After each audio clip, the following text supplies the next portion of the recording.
So I'm parked in my garage with the window down because I am the next one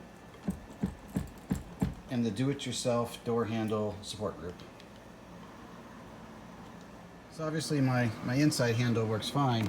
Interestingly, even though I was leaving the window down while I'm in the garage, something I've noticed on the car right now, when I put it down, it kind of hits something inside the door. So I'm not sure what I'll find, but I've already ordered a rebuild kit. Let's see if you can hear it. You hear that? Thunk? You can feel it in the glass too if you ride your finger on it when it goes down. Now, a tip I saw online for doing this in places, where you can't leave the window down, is to hook that handle very gently with the seatbelt, so it looks like one of those old school automatic seatbelts.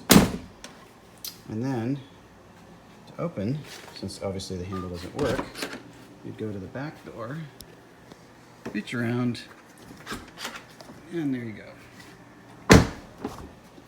That's more elegant than shimmying across the seat, at least. So I've ordered one of the handle rebuild kits from EV Tuning. It's like $150 or so. That should be here hopefully soon, and we'll get this put back together. It's better parts than what Tesla built in there, better switches, different routing for the cables, stronger gears for the handle, even though I think mine is okay. Although I'm not sure what that thunking is inside the door. We'll find out when we take it apart.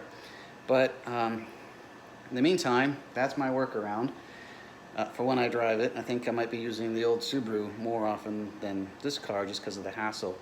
And that car needs exercise this week anyway because it's due for inspection, which I guess is the silver lining of this, is my car just went in for state inspection, I think about a week ago, and for sure would not pass with a broken handle. So at least it's inspected for the next year and there's no concerns in that regard.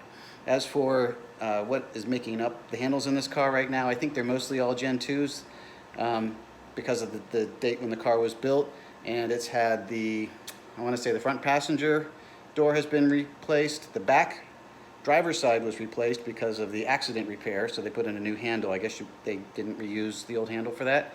I had requested the handle back so I'd have a spare. You think I got it?